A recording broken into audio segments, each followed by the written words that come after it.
रात हो चुकी थी और जो न्यूज शशांक के बारे में फैलाई गई थी वो अभी भी ट्रेंडिंग में थी। हर तरफ आर्ग्यूमेंट और एजम्पशंस की लहर दौड़ रही थी। हालांकि इन सब के बावजूद शशांक के लिए या उसके खिलाफ एक साफ सुथरी इमेज पोस्ट होती हुई नजर आ रही थी। अभी भी लोग उसकी इमेज को लेकर काफी कंफ्यूज दिखाई दे रहे थे। उसकी कुछ तस्वीरें उसकी साइड प्रोफाइल को हाईलाइट कर रही थी, जबकि उनमें से कुछ तब ली गई थी जब वो अलग अलग तरीकों की सेरेमनी अटेंड कर रहा था। लेकिन वो इतनी ज्यादा धुंधली थी कि उनमें शशांक की शक्ल साफ दिखाई नहीं दे रही थी। इसी वजह से सिमरन बहुत ज्यादा क्यूरियस हो गई थी। उसे अभी भी याद था कि उसके लॉन्च पर शशांक ने एक भी रिपोर्टर को उसकी फोटोग्राफ लेने से मना कर दिया था और उन्हें ऑनलाइन पोस्ट करने से भी मना कर दिया था। आखिर में सिर्फ और सिर्फ सिमरन की फोटो ही न्यूज़पेपर के बिजनेस सेक्शन में दिखाई दे रही थी और वही फोटो ऑनलाइन न्यूज साइट्स पर भी दिखाई दे रही थी। ऐसा नहीं था कि सिमरन को इस बात की कोई परवाह थी, लेकिन फिर भी सिमरन ये जानने के लिए बहुत ज्यादा उत्सुक था कि शशांक को अपनी किसी भी तरह की फोटो ऑनलाइन डालना इतना नापसंद क्यों था। आखिर इस बात की ऐसी क्या वजह थी? जब सिमरन शशांक से फेस टू फेस नहीं मिली थी तब उसे ऑलरेडी ये बात पता थी कि वो एक गुड लुकिंग आदमी है। उसके हैंडसम होने के चर्चे पूरे उदयपुर में फेमस हैं। लेकिन इन सब के बावजूद भी उसे ऑनलाइन उसकी एक भी पिक्चर कभी नहीं दिखाई दी। ऑफ कोर्स उस समय उसे ये बात इतनी ज्यादा अजीब नहीं लग रही थी। बहुत सारे ऐसे पैसे वाले लोग थे जो कि बहुत सारी इन्फ्लुएंस के बावजूद भी हमेशा एक हद तक प्राइवेसी मेंटेन करना पसंद करते हैं। यहाँ तक कि इससे पहले सिमरन जहाँ यूरोप में रहती थी वहां पर भी कई बड़े लोगों के बेटे या बेटी अपने आप को पब्लिकली इस तरह पिक्चराइज करना पसंद नहीं करते थे। यहाँ तक कि अगर कुछ लोग उनकी फोटो लेकर ऑनलाइन डाल देते थे तो उन्हें ऐसा लगता था जैसे किसी ने उनकी प्राइवेसी को खराब कर दिया है। पहले सिमरन को लगता था कि शशांक भी ऐसे ही लोगों में से एक है। हालांकि अब जबकि सिमरन इन सब के बारे में सोचती है तो उससे लगता है कि शशांक के दिमाग में कुछ और ही चल रहा है। कुछ और बात है जिसकी वजह से शशांक ऐसा करता है। उसने न्यूज को स्वाइप करना कंटिन्यू रखा और शशांक के बारे में आए हुए ब्लॉग को पढ़ने लग गई। इसके बाद उसने वक्त की तरफ देखा। सिर्फ 2 मिनट और थे और इसके बाद रुक्मणी राजवंशी के बारे में एक आर्टिकल पोस्ट होने वाला था। हे, तुम किन चीजों के बारे में सोच रही हो? शशांक ने ऐसा पूछते हुए सिमरन के गालों पर किस किया और उसके बगल में जाकर बैठ गया। इस समय वो दोनों शांति अपार्टमेंट के लिविंग रूम में बैठे हुए थे। इसके रिस्पॉन्स में सिमरन को एक स्माइल दी और उसे ऊपर से नीचे तक एग्जामिन करने लगी। शशांक आज रात देर से इसलिए आया था क्योंकि आज ऑफिस में उसकी कई सारी मीटिंग थी। हालांकि अपने बिजी स्केड्यूल के बाद भी वो काफी फ्रेश दिखाई दे रहा था। उसके चेहरे पर अभी भी एक छोटी सी मुस्कान थी और उसने तुरंत अपने सूट का बटन खोलना शुरू कर दिया और अपना जैकेट निकालकर साइड में रख दिया। इसके बाद उसने सिमरन को अपनी तरफ खींच लिया। क्या तुमने डिनर किया? सिमरन ने पूछा। सिमरन ने भी डिनर नहीं किया था क्योंकि वो शशांक का वेट कर रही थी। वो सोच रही थी कि क्या शशांक ने ऑलरेडी उसके बिना खाना खा लिया था। नहीं, मैं कुछ खाने के लिए लेकर आया हूँ, चलो साथ में खाते हैं। ऐसा कहते हुए शशांक वहां पर रखे हुए फूड बॉक्स को देखने लगा। ठीक है, सिमरन ने एक टेढ़ी मुस्कान के साथ कहा। इसके बाद वो दोनों चलकर किचन की तरफ गए और खाना खाने लगे। वो न्यूज अभी तक बाहर आ गई होगी, सिमरन ने कहा। शशांक सिमरन के फेवरेट रेस्टोरेंट में उन दोनों के लिए डिनर पैक करवा लिया था। ऑफ कोर्स सिमरन को उस खाने से कोई प्रॉब्लम नहीं थी क्योंकि उसे वो खाना बहुत पसंद था। हाँ, शशांक ने कहा। इसके बाद वो आगे कहने लगा। मनमीत मुझे काफी देर से पका रहा था। वो मुझसे बार बार पूछ रहा था कि इसमें उसका रोल क्या है। मैंने उसे बता दिया कि वो राजवंशी परिवार के साथ खुद डील कर सकता है, लेकिन पहले हम दोनों उनसे निपटेंगे। ओह, सिमरन ने ऐसा कहते हुए सिर हिला दिया। जिस तरीके से शशांक और मनमीत पिछली बार बात कर रहे थे, सिमरन को लगा कि ये बात बिल्कुल ऑब्वियस थी कि मनमीत किसी को भी मौत के घाट उतारने में बिल्कुल एक्सपर्ट था। सिमरन ने शशांक से इसके बारे में कुछ भी नहीं पूछा था और उसने खुद से भी इस बारे में सिमरन को किसी तरह की कोई इन्फॉर्मेशन देना जरूरी नहीं समझा। ये बात सिर्फ और सिर्फ सिमरन का गेस थी कि हो सकता है शशांक सोच रहा होगा कि अगर वो सिमरन को उसके बारे में कुछ बताएगा तो उससे वो डर जाएगी। तुम क्या पूछना चाहती हो? शशांक ने तुरंत सिमरन से कह दिया। इसके रिस्पॉन्स में सिमरन अपनी एक आईब्रो उठाकर उसकी तरफ देखने लगी और हंसते हुए फिर वो उससे कहने लगा, हम यहाँ से तुम्हारे सारे ख्याल सुन सकते हैं। सिमरन बस अपने होठों को मोड़कर इस समय उसे देखते हुए पाउट कर रही थी और मुस्कुराते हुए उसने अपना सर हिला दिया। हाँ, हो सकता है उसके चेहरे के एक्सप्रेशन ने सिमरन से सब कुछ कह दिया था। मनमीत, वो कोई मूर्तिकार नहीं है, मैं सही कह रही हूं ना? वो है, लेकिन अलग तरीके का, शशांक ने कहा। ओह, तो क्या उसकी कला में मरे हुए लोगों की जरूरत पड़ती है? सिमरन ने पूछा। हाँ, पड़ती है, शशांक ने सच सच सिमरन को बता दिया। जब शशांक के अडॉप्ट होने के बाद उसके पिता ने उसे अपनी कंपनी दी, तो उन्होंने अपने अंडर बचे हुए सारे लोगों की जिम्मेदारी मनमीत के हाथों में सौंप दी थी। अगर शशांक लीगल तौर पर उनके बिजनेस को मैनेज कर रहा था, तो मनमीत बिल्कुल उसके उलट काम कर रहा था। अगर सच कहा जाए तो मनमीत वाकई में मूर्तियां बनाने में बहुत ज्यादा टैलेंटेड था।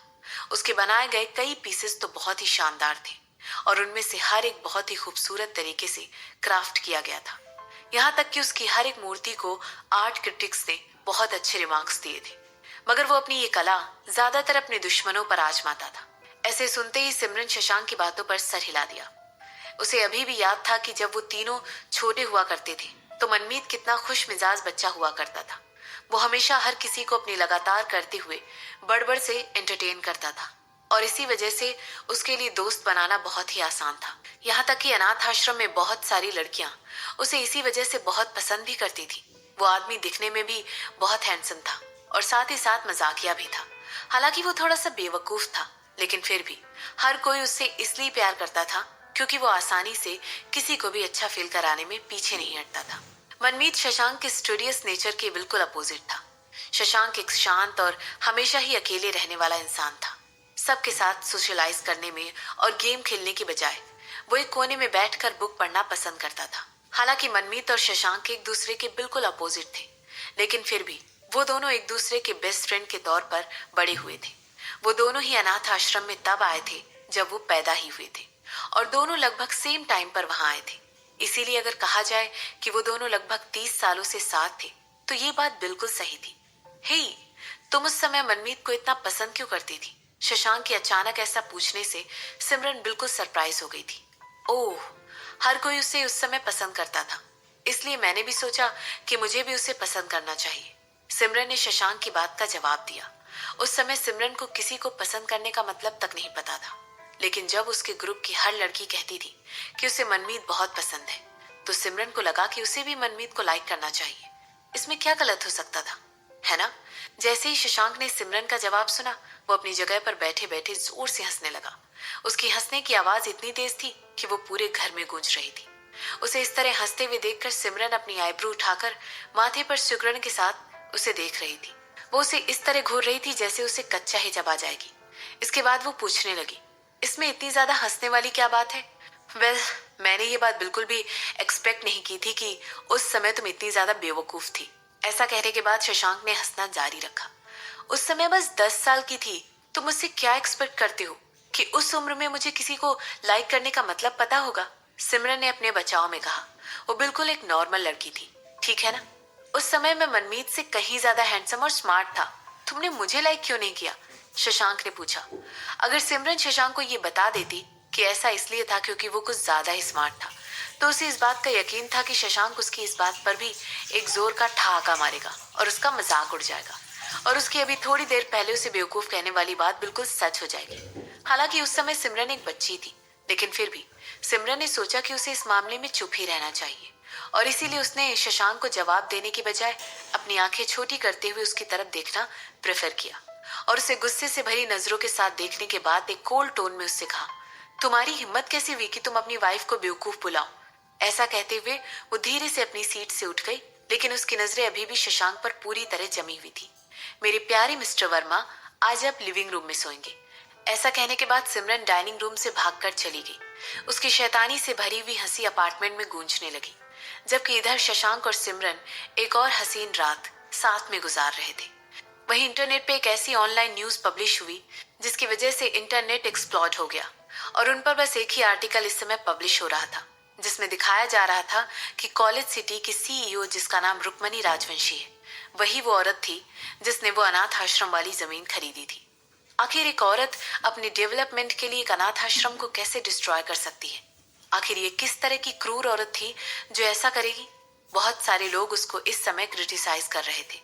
रुक्मणी वाकई में एक बहुत ही खूबसूरत औरत थी, जिसे बिजनेस करने के अनमोल टैलेंट से जाना जाता था।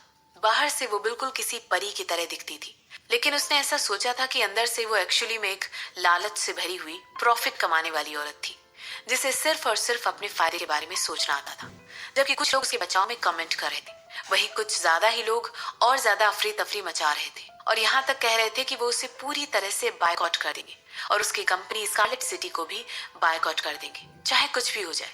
इस तरह की कोई भी बात टॉलरेट किए जाने लायक नहीं थी।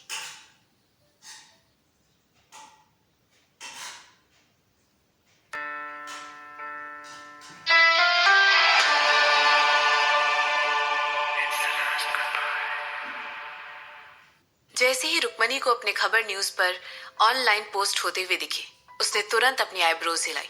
इतनी जल्दी? ऐसा सोचते हुए उसने अपने लैपटॉप पर वो साइट खोली और न्यूज पढ़ने लगी। वो एक्चुअली एक्सपेक्ट कर रही थी कि शशांक उसे इस तरह ही काउंटर करेगा, मगर उसे लग रहा था कि शशांक को इस तरह का एक्शन लेने के लिए कम से कम 24 घंटे तो लगेंगे। उसे जरूर अपनी अच्छी खासी रेपुटेशन से बहुत ज्यादा प्यार होगा। ऐसा कहते हुए रुक्मणी अपनी सेक्रेटरी की तरफ देखने लगी और आगे कहने लगी, इस न्यूज को लीक कर दो, उस अनाथ आश्रम का फ्लोर ओपन दिखा दो जो कि मैंने खुद डिजाइन किया था। जो रिपोर्ट्स बाहर चक्कर लगा रहे हैं उनको ये बात भी बता दो कि हम लोगों ने ऑलरेडी बच्चों को दूसरी जगह पर ट्रांसफर करने के अरेंजमेंट कर लिए हैं। लेकिन मैडम, डीड अभी तक रेडी नहीं हुई है, मुझे डर है कहीं। रुक्मणी की सेक्रेटरी ने कहा, जैसा मैं तुमसे कहती हूँ वैसा ही करो। हम इस न्यूज को रातों रात और ज्यादा फैलाने नहीं दे सकते हैं। लोगों ने ऑलरेडी मेरे मॉल को बायकॉट करने का डिसाइड कर लिया है। मैं नहीं चाहती हूँ कि ये मुद्दा किसी भी तरीके से मेरी कंपनी को अफेक्ट करे। रुक्मणी ने बहुत ही शांति के साथ कहा। उसे लग रहा था कि जो मसला उसने फैलाया था उससे उबरने में शशांक को कम से कम कुछ दिन तो लगेंगे। यहाँ तक कि उसने सोचा था कि इस वजह से शशांक कुछ दिनों के लिए बिजी हो जाएगा। हालांकि कुछ मिनटों के बाद ही रुक्मणी की सेक्रेटरी भागती हुई आई और उसका चेहरा पूरी तरह पैनिक और टेंशन से भरा हुआ था। मैडम रुक्मणी, आपके पिता ने आपको बुलाया है। वो चाहते कि आप जल्द से जल्द घर आ जाएं और उन्हें अपने आगे का प्लान बताएं, सेक्रेटरी ने कहा। मैंने ऑलरेडी अपने प्लान्स बना लिए हैं, उन्हें बता दो कि मैं इस वीकेंड तक घर आ जाऊंगी। बड़े ही कोल्ड एक्सप्रेशन के साथ रुक्मणी ने जवाब दिया। इसके रिस्पॉन्स में उसकी सेक्रेटरी अंदर ही अंदर एक आह भरकर बाहर से सिर हिलाकर रह गई। रुक्मणी के पेरेंट्स पूरी तरह उस पर डिपेंडेंट थे, लेकिन फिर भी वो उनकी तरफ बड़ी बेरुखी से पेश आ रही थी। ये बात बिल्कुल ऑब्वियस थी कि वो लोग रुक्मणी को उसकी छोटी बहन से ज्यादा प्रेफर करते थे, लेकिन रुक्मणी हमेशा से ही उन दोनों की तरफ बड़े ही अलग तरीके से पेश आती थी। उसकी सेक्रेटरी ने तुरंत रुक्मणी के पिता को कॉल किया और उन्हें रुक्मणी के जवाब के बारे में इन्फॉर्म किया। उसके बाद उसने रुक्मणी के पहले वाले प्लान की न्यूज मीडिया में लीक कर दी। इसी दौरान रुक्मणी के पिता मिस्टर राजवंशी परिवार के कर्ता धर्ता रुक्मणी की सेक्रेटरी से बात करने के बाद उसे कोसने लगे। आखिर उनकी बेटी की हिम्मत कैसे थी कि वो शशांक और उसकी वाइफ को इस तरह अटैक कैसे कर सकती थी? क्या वो अपनी मौत को बुलावा देना चाहती थी? मिस्टर राजवंशी ने एक बार फिर उसे कोसा और इसके बाद एक दूसरे नंबर पर कॉल किया। जानकी से कहो कि उसकी बेटी शशांक की टेंशन अपनी तरफ करने की कोशिश कर रही है। ऐसा कहने के बाद वो अपने दांत पीसते हुए आगे कहने लगे, वो अपनी मौत को बुलावा दे रही है। ऐसा कहने के बाद उसने कॉल एंड कर दी और दूसरी पार्टी को ना तो कुछ कहने का मौका दिया और ना ही उसकी कॉल एंड करने का वेट किया, क्योंकि उसकी वाइफ इस समय छुपी फिर रही थी। इसीलिए मिस्टर राजवंशी ने इस बात की पुष्टि की कि वो उन्हें डायरेक्टली कभी भी कांटेक्ट करने की कोशिश नहीं करेंगे। यहाँ तक कि उन्होंने अपनी हर कॉल को छोटे से छोटा करने का फैसला कर लिया था। उन्हें डर था कि कहीं कोई उनकी कॉल ट्रेस ना कर रहा हो। इसके बाद मिस्टर राजवंशी जाकर अपनी ऑफिस चेयर पर बैठ गए और अपनी बेटी रुक्मणी का पर्सनल नंबर दोबारा डायल करने लगे। अभी भी उसका नंबर नॉट रीचेबल था। उनकी बेटी की अपने पर्सनल फोन को स्विच ऑफ करने की आदत थी। वो अक्सर काम के दौरान ऐसा करती थी और इसकी वजह से हमेशा ही उसके पिता को उस पर गुस्सा आता था। उस रात एक और न्यूज कुछ ही मिनटों में एक्सप्लॉइट हो गई थी और ये सब कुछ रुक्मणी राजवंशी के उस जमीन का खरीदार डिक्लेयर होने के बाद ही हुई थी। कुछ मिनटों के अंदर ही बड़ी बड़ी न्यूज इंटरनेट पर छा गई थी।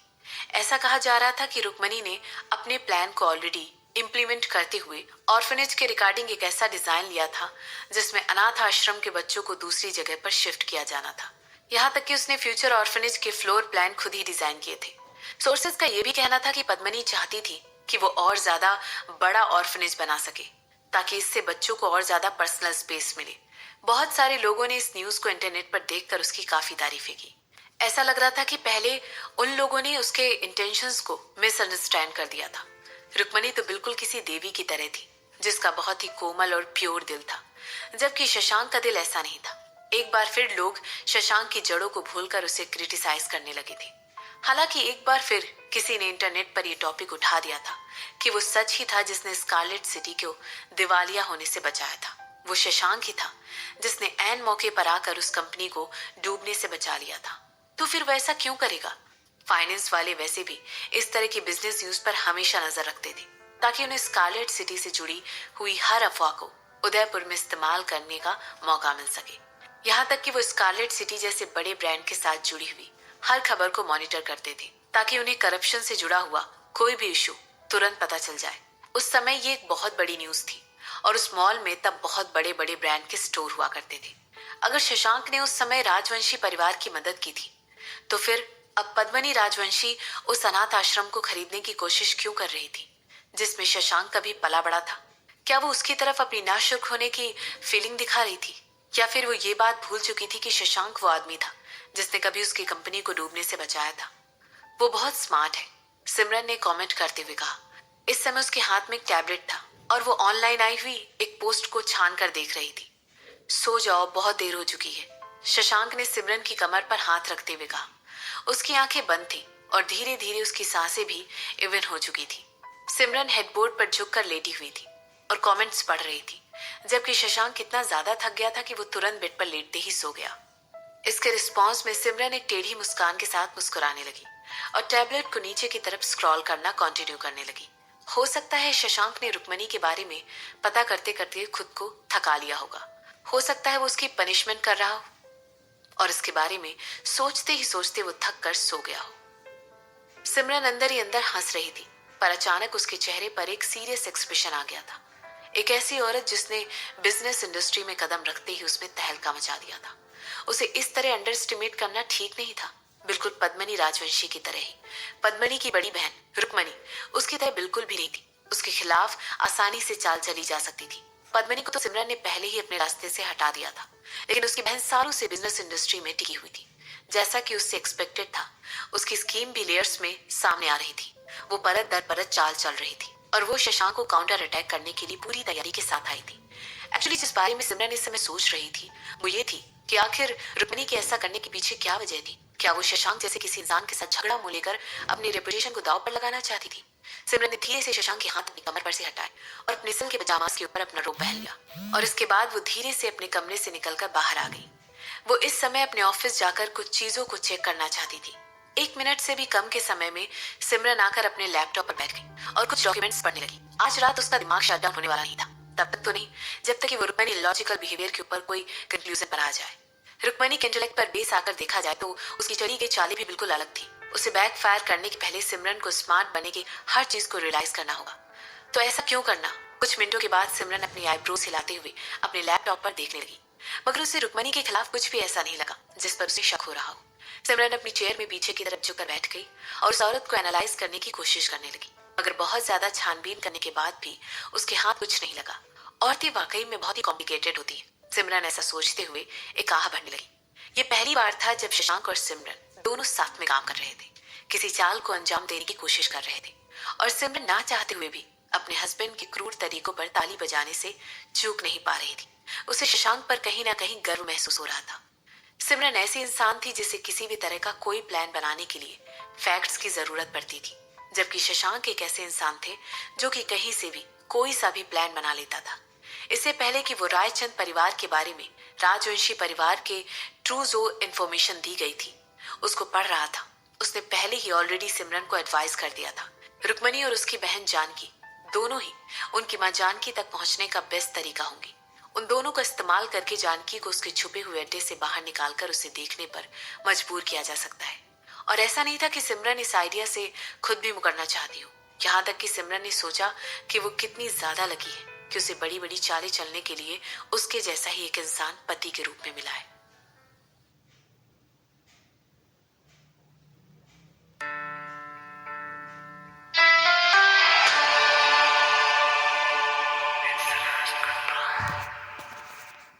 जब रुक्मणी उठी तो उसके चेहरे पर एक सेटिस्फेक्शन से भरी हुई स्माइल थी। आज फ्राइडे था और उसे ऑलरेडी अपने प्लान का सक्सेसफुल होना दिखाई दे रहा था। वो अपनी जीत की खुशी महसूस कर सकती थी। अपने लिए एक बहुत सुंदर सा आउटफिट चुनने के बाद रुक्मणी ने तुरंत अपने ऑफिस से निकलने की सोची और उसकी सेक्रेटरी उसके पीछे पीछे उसे एस्कॉर्ट करते हुए आने लगी। जैसे ही उसने एक बड़े से रिपोर्टर्स के ग्रुप को अपने मॉल के बाहर कैंप लगाते हुए देखा, उसने तुरंत अपने चेहरे पर एक सीरियस लुक प्लास्टर कर लिया। रुक्मणी अपनी कार से बाहर निकली और तुरंत उसे रिपोर्टर्स के एक झुंड ने घेर लिया। वो एक्सपेक्ट कर रही थी कि जो न्यूज उसने रात में रिलीज करवाई थी वो राजवंशी ग्रुप के लिए एक बहुत बड़ा सक्सेस लेकर आएगी। अपने सन ग्लासेस निकालते हुए रुक्मणी ने उन रिपोर्टर्स को एक हल्की सी स्माइल दी। सन ग्लासेस निकालते ही उसकी खूबसूरत डार्क ब्राउन आंखें दिखाई दे रही थी।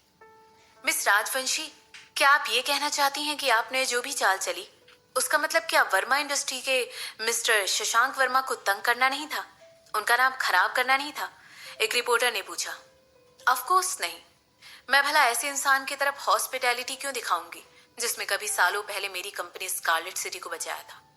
मैं कोई ना अनग्रेटफुल इंसान नहीं हूँ, रुक्मणी ने जवाब दिया। तो फिर आप उदयपुर के नॉर्थ में जो कुछ भी हो रहा है उन इवेंट्स के बारे में क्या कहना चाहती हैं? तो आपको क्या लगता है यही वजह है जिसकी वजह से मिस्टर शशांक वर्मा ने किसी भी तरह की कोई भी इंटरव्यू एक्सेप्ट नहीं की? और इस बात का क्या कि आप लोगों के पास एक लैंड डीड भी नहीं है जिससे आप बच्चों के लिए टेम्पररी तौर पर कोई शेल्टर खड़ा कर सकें या उन्हें कोई रहने की जगह दे सकें? तो क्या आप टेंशन लेने के लिए और वर्मा इंडस्ट्रीज की मुसीबतें खड़ी करने के लिए झूठ बोल रही हैं? एक बेबाक रिपोर्टर ने रुक्मणी से ये सब पूछा। उसके ऐसा पूछते ही रुक्मणी बिल्कुल स्पीचलेस हो गई थी। वो अपने आसपास के लोगों की तरफ देखने लगी जो उसे घेर कर इस समय खड़े हुए थे, और जब उसने देखा कि वहां पर मौजूद हर कोई उसके आंसर करने का वेट कर रहा है, उसने तुरंत अपनी आंखों पर वापस से सनग्लासेस लगा लिए। मैं कल एक प्रेस कॉन्फ्रेंस रखवाती हूँ और आज के लिए बस इतना ही।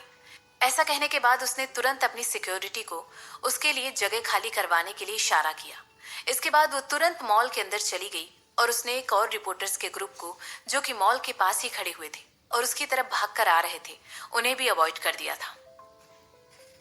क्या हो रहा है? रुक्मणी ने अपनी सेक्रेटरी के साथ एलिवेटर में घुसते ही पूछा। मैडम राजवंशी, देखिए।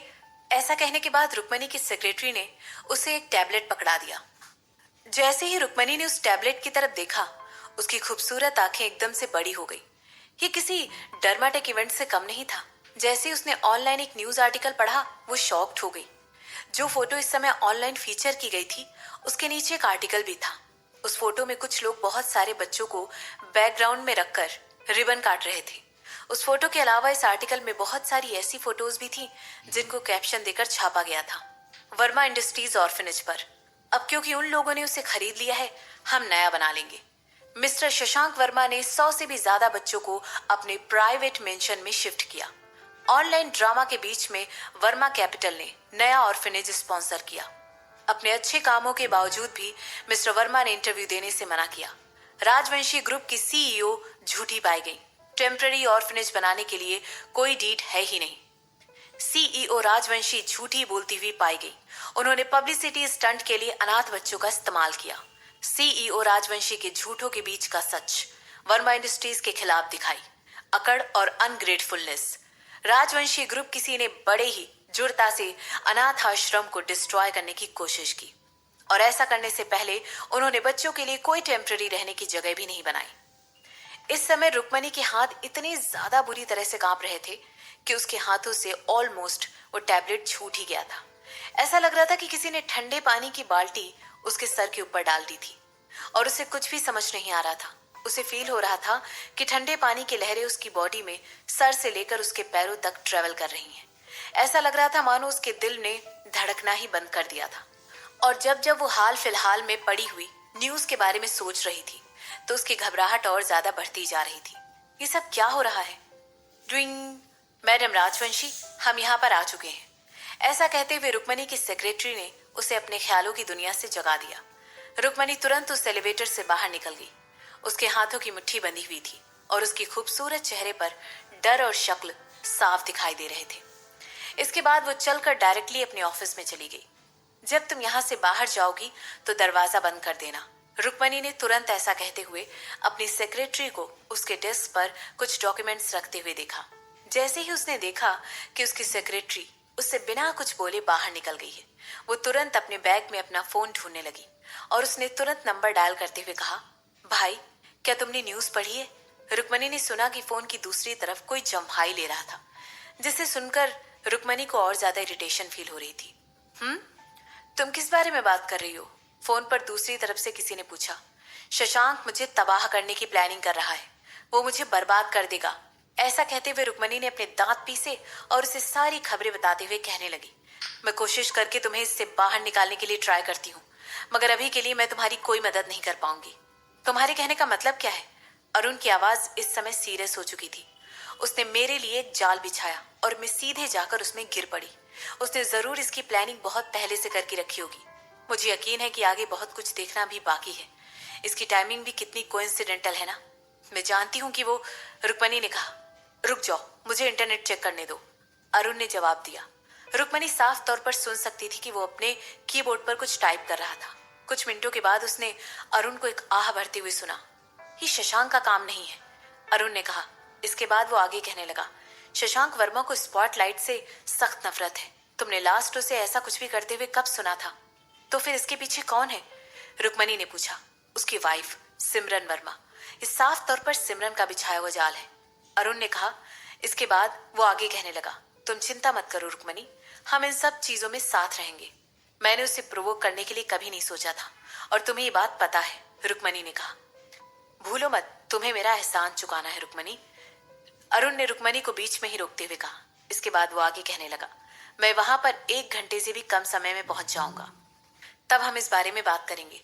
ऐसा कहने के बाद अरुण ने रुक्मणी का जवाब सुने बिना ही कॉल कट कर दी। इसके रिस्पॉन्स में रुक्मणी ने उस फोन को कसकर पकड़ लिया और उसका चेहरा इस समय गुस्से से लाल हो चुका था। अरुण, तुम्हारी हिम्मत कैसे हुई मुझे इस सिचुएशन में डालने की? जैसा कि अरुण ने प्रॉमिस किया था, वो 1 घंटे से भी कम समय में रुक्मणी के ऑफिस पहुंच गया। इसके बाद वो लोग अपने पास होने वाले ऑप्शंस को डिस्कस करने लगे। मेरे पिता मुझे कल रात से लगातार कॉल कर रहे हैं। तुम्हें पता होना चाहिए कि मैंने अपना नाम बनाने में और अपनी रेपुटेशन को खड़ा करने में कितनी मेहनत की है और कितना ज्यादा काम किया है। मैंने खुद अपने पैरों पे खड़े होकर उदयपुर में अपनी कंपनी स्टैब्लिश की है। मैं तुम्हें ये सब बर्बाद करने नहीं दूंगी, रुक्मणी ने कहा। वो अपनी पोजीशन को बरकरार रखने के लिए और लोगों को ये बताने के लिए कि वो उस पोजीशन को कितना ज्यादा डिस्टर्ब करती है, सालों से प्रूफ के तौर पर मेहनत से काम करती आ रही थी। वो शशांक को ये सब बर्बाद करने नहीं दे सकती थी। तुम्हें ये सब कुछ मुझे हेल्प करने के लिए हाँ करने से पहले सोचना चाहिए था, अरुण ने बहुत ही शांति से कहा। ऐसा नहीं है कि तुम्हारे पास मुझे मना करने का कोई ऑप्शन था। मैंने तुम्हारी पद्मनी राजवंशी से पहले निपटने के लिए भी हेल्प की थी, याद है ना? यही ठीक रहेगा कि तुम मुझे करने के लिए जैसा जैसा मैं कहता हूँ वैसा करो। वो अलग बात थी, रुक्मणी ने चिढ़ते हुए कहा। क्या सच में? अरुण ने अपनी एक आईब्रो उठाई और उसकी बातें सुनकर रुक्मणी बिल्कुल स्पीचलेस हो गई थी। तुम? रुक्मणी इस समय अरुण से कुछ कहना चाहती थी, मगर वो कुछ कहते कहते रुक गई और आगे और अरुण से कहने लगी। 1 घंटे में बोर्ड मेंबर के साथ मेरी मीटिंग है, मैं सब कुछ ठीक कर दूंगी। अपने चेहरे पर एक सीरियस एक्सप्रेशन लाते हुए उसने बड़े कॉन्फिडेंस के साथ कहा। अंदर ही अंदर हालांकि सामने खड़े हुए आदमी को गला घोंटकर मार देना चाहती थी, और वो भी उसके गले में डाली हुई मोटी सी गोल्ड चेन के जरिए। ओह! सिमरन ने शशांक के शब्दों को सुना और उसकी एक आईब्रो उठ गई। उसने अपने होठों को एक सेल्फ सेटिस्फेक्शन वाली टेढ़ी मुस्कान देते हुए कहा। अरुण, क्या मैं ऐसा सोच रहा हूं कि वो दोनों साथ में काम कर रहे हैं ताकि वो अरुण तुम्हारे और करीब पहुंच सके? शशांक ने पूछा। तो क्या मिस्टर वर्मा जलन से भर चुके हैं? सिमरन ने शशांक को चिढ़ाते हुए पूछा। जलन नहीं, बस थोड़ा सा गुस्सा हूं, शशांक ने सिमरन को जवाब दिया और बदले में सिमरन शशांक की तरफ देखकर मुस्कुराई। आखिर वह ऐसा कैसे सोच सकता है कि उसके जैसा कोई आदमी तुम्हारे जैसे किसी औरत के करीब आना डिजर्व करता भी है? शशांक ने सिमरन से पूछा। तो अब तुम आगे क्या करने का प्लान कर रहे हो मिस्टर वर्मा? सिमरन ने पूछा। उसकी आवाज में शशांक को चैलेंज करने वाली टोन साफ झलक रही थी। हमारा प्लान कंटिन्यू रहेगा। हम पहले रुक्मणी को बर्बाद करेंगे, किसी और का लॉस किसी दूसरे का फायदा होगा। एक बार पद्मनी वापस आ जाए, हम उससे भी डील कर लेंगे और फिर उनकी माँ को भी बाहर निकाल देंगे। इसके बाद मैं और उनसे खुद डील कर लूंगा, शशांक ने एक भयानक टोन में कहा।